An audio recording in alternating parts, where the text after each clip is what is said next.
بعد باب إذا ركع دون الصف. حدثنا موسى بن إسماعيل قال حدثنا حمام عن الأعلم وهو زياد عن الحسن عن أبي بكر أنه انتهى إلى النبي صلى الله عليه وسلم وهو راكع فركع قبل أن يصل إلى الصف فذكر ذلك للنبي صلى الله عليه وسلم فقال زادك الله حرصا ولا تعود.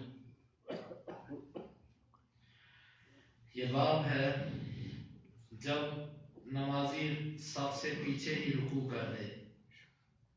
امام بخاری فرماتے ہیں کہ ہمیں بیان کیا موسیٰ بن اسماعیل نے، وہ کہتے ہیں ہمیں بیان کیا حمام نے اعلم سے، اور وہ اعلم جو ہیں وہ زیاد ہیں، وہ حسن سے اور وہ ابو بکر رضی اللہ عنہ سے، کہ بے شک وہ نبی صلی اللہ علیہ وسلم تک پہنچے اس حال میں کہ اللہ کے نبی رکوع میں تھے. فرکع قبل ان یصل الی الصف، بس اس نے بھی صف میں پہنچنے سے پہلے ہی رکوع کر دیا. فذکر ذلک للنبی صلی اللہ علیہ وسلم، بس اس نے ذکر کیا اس بات کے اللہ کے نبی کے لیے. فقال، بس آپ نے فرمایا زادک اللہ حرصا، اللہ تجھے حرص اور اس نیکی کے طمع میں زیادہ کرے. ولا تعد، آئندہ ایسے نہ کرنا. مسئلہ یہ ہے کہ امام اگر رکوع میں ہو، مقتدی ابھی صف میں آ کر نہیں ملا، صف کے پیچھے سے ہی وہ رکوع کر دے اور چلتا چلتا آ کر صف میں مل جائے، کیا یہ درست ہے؟ یہ مسئلہ اختلافی ہے. امام بخاری رحمۃ اللہ علیہ اکثر جو فقہی باب قائم کرتے ہیں اس میں وہ اپنے زمانے میں محدثین کے درمیان جو مسئلہ اختلافی ہوتا ہے اس میں ایک جانب کو وہ ترجیح دیتے ہیں. اب یہاں پر امام بخاری یہ ظاہر کرنا چاہتے ہیں، امام بخاری کا میلان اس طرح ہے کہ صف کے پیچھے رکوع کر دینا اور پھر چلتے چلتے آ کر صف کے ساتھ مل جانا یہ پسندیدہ عمل نہیں ہے، یہ درست طریقہ نہیں ہے امام بخاری کے میدان کے مطابق. اگرچہ بعض کا یہ رجحان ہے کہ پیچھے سے ہی بندہ رکوع کر دے اور تھوڑا سا ایک دو صفیں چل کر رکوع کی حالت میں آ کر صف میں مل جائے. امام بخاری کا میلان اس طرف معلوم ہوتا ہے واللہ اعلم بالصواب کہ یہ درست نہیں ہے. کیوں؟ امام بخاری نے جزء القراءت کے اندر اس کی وضاحت کر دی ہے کہ پہلے یہ طریقہ جائز تھا اگر تھا بھی تو، اس کے بعد نبی صلی اللہ علیہ وسلم نے اس سے منع کر دیا ولا تعود کہہ کے کہ آئندہ ایسے نہ کرنا، آئندہ ایسے نہ کرنا، یہ کہہ کر نبی صلی اللہ علیہ وسلم نے منع کر دیا.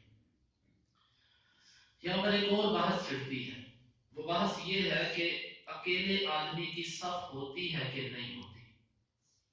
امام احمد بن حنبل رحمہ اللہ، امام اسحاق اور دیگر ائمہ کا میلان اس طرف ہے کہ اکیلے آدمی کی صف نہیں ہوتی. کیوں؟ حدیث کے اندر آتا ہے نبی صلی اللہ علیہ وسلم نے فرمایا کہ لا صلاۃ لمنفرد الصف او کما قال، صف کے پیچھے جو اکیلا آدمی کھڑا ہوتا ہے اس کی نماز نہیں ہوتی. جماعت ہو رہی ہے، ایک اکیلا بندہ صف میں پیچھے کھڑا ہو گیا، اس کی نماز نہیں ہوتی. یہاں پر بظاہر یہ معلوم ہوتا ہے کہ اس نے صف سے پیچھے ہی رکوع کر دیا اور رکوع کرتے کرتے آ کر وہ اللہ کے نبی کی جو صف تھی صحابہ کی اس میں آ کر وہ ملا. جو کہتے ہیں ہو جاتی ہے ان کا استدلال یہاں سے ہے، لیکن حقیقت یہ ہے، یہ بحث ویسے پیچھے بھی گزر چکی ہے، وہاں پر بھی یہ بحث آئی تھی کہ جس طرح عورت اگر اکیلی پیچھے کھڑی ہو تو اس کی صف ہو جاتی ہے، کیا مرد بھی جب اکیلا کھڑا ہو تو اس کی صف ہو جاتی ہے؟ تو اس میں نے عرض کی تھی کہ نہیں ہوتی. مرد اگر اکیلا کھڑا ہے تو اس کی نماز نہیں ہوتی، لیکن کس صورت میں؟ اس صورت میں جب پہلی صف میں جگہ موجود ہو. اگر پہلی صف میں جگہ موجود نہیں ہے، صف مکمل ہو چکی ہے، پھر ایک بندہ اکیلا پیچھے کھڑا ہے تو یہ معذور ہے. اس سے جان بوجھ کر ایسا کچھ نہیں کیا کہ یہ کہا جا سکے اس کی نماز نہیں ہوئی. لہذا یہ بندہ معذور ہے اس کی نماز جو ہے اس پر یہ فتویٰ نہیں کر سکتا کہ اس کی، اگرچہ بعض علماء کا یہ موقف ہے کہ معذور ہے یا نہیں، اکیلا کھڑا تو نہیں ہوتی، لیکن ہم اس دلیل سے یہ بات کرتے ہیں کہ سنن دارمی کے اندر یہ روایت موجود ہے کہ جس آدمی کو اللہ کے نبی نے کہا تھا کہ تیرے اکیلے کی نماز نہیں ہوئی صف کے پیچھے، وہاں پر پہلی صف میں جگہ موجود تھی، پہلی صف میں جگہ موجود ہونے کی بنا پر اللہ کے رسول نے یہ کہا تھا، تو معلوم ہوا کہ جب جگہ نہ ہو پھر یہ نہیں کہا جا سکتا کسی کو کہ تیری نماز نہیں ہوئی۔ خلاصہ یہ نکلا کہ مجبوری کے تحت اگر پہلی صفوں میں جگہ نہ ہو، کوئی بندہ پیچھے کھڑا ہو گیا اور کوئی نمازی بھی نہیں آ رہا، تو اس کی نماز ہو جائے گی انشاءاللہ العزیز۔ اگر پہلی صف میں جگہ موجود ہے، جان بوجھ کر پیچھے کھڑا ہو رہا ہے، پھر اس کی نماز نہیں ہوگی۔ دوسرا مسئلہ یہ ہے کہ نبی صلی اللہ علیہ وسلم نے یہ جو کہا تھا کہ ولا تعود، تو آئندہ ایسے نہ کرنا، یہ کس مسئلے پر کہا تھا؟ آیا کہ یوں چل کر صف میں نہ ملنا، یا یوں نماز سے کبھی لیٹ نہ ہونا، کس چیز میں کہا؟ زیادہ اللہ حرصا، یہ تو آپ نے دعا اس کو دی کہ تیری نماز با جماعت پڑھنے کا جو شوق ہے اللہ اس کو اور زیادہ کرے، اللہ اس کو اور زیادہ کرے، نماز با جماعت پڑھنے کا شوق۔ اور دوسرے مسئلے پر کہا کہ ولا تعود، لیکن آئندہ ایسے نہ کرنا، یہ کس چیز پر کہا؟ یہاں پر دو تین چیزیں ہیں۔ ایک تو بعض روایت کے اندر آتا ہے کہ وہ دوڑ کر آئے تھے، اللہ کے نبی صلی اللہ علیہ وسلم نے نماز کے بعد کہا من الساعی، دوڑ کے آنے والا کون ہے؟ دوسرا یہ ہے کہ ان کی سانس کھلی ہوئی تھی، اور غالباً دوڑ کے آنے سے منع کرنے میں ایک حکمت یہ بھی ہے کہ جب انسان دوڑ کے آتا ہے تو اس کی سانس کھلی ہوتی ہے، جب سانس کھلتی ہے تو سانس کی وجہ سے ساتھ والے نمازی کو تکلیف پہنچتی ہے اور نماز توجہ سے نہیں پڑھ پاتا۔ ایک یہ بھی وجہ تھی کہ اس کیفیت میں آئندہ نہ آنا کہ تو دوڑ کر آئے، تیری سانس کھلی ہو اور تو ساتھ والے نمازی کو تکلیف نہیں۔ اور دوسرا مسئلہ کہ جس پر بعض علماء نے کہا کہ اللہ کے نبی نے کہا تھا ولا تعود، آئندہ ایسے نہ کرنا، وہ یہ ہے کہ اس نے سب سے پیچھے رکوع کر دیا۔ اللہ کے نبی صلی اللہ علیہ وسلم نے اس کو کہا تھا کہ تو صف کے پیچھے تو نے رکوع کر دیا، آئندہ ایسے نہ کرنا، صف کے ساتھ جب تو مل جائے تو پھر رکوع کرنا۔ یہ بھی مطلب اس کا بعض محدثین نے بیان کیا ہے۔ پہلے والا مطلب اتفاقی ہے، اس پر سارے محدثین کا اتفاق ہے کہ وہ بات ایسے ہی ہے کہ اللہ کے نبی نے اس کو کہا تھا کہ آئندہ دوڑ کر نہ آنا، آئندہ اس حالت میں نہ آنا کہ تیری سانس کھلی ہو۔ دوسرا جو مطلب ہے کہ آئندہ سب سے پیچھے رکوع نہ کرنا، بعض علماء اس کو تسلیم نہیں کرتے، وہ اس کے جواز کے قائل ہیں، جس کی بات انشاءاللہ اپنے مقام پر آئے گی۔ تو اس حدیث میں ہمیں دو تین باتیں معلوم ہوئی۔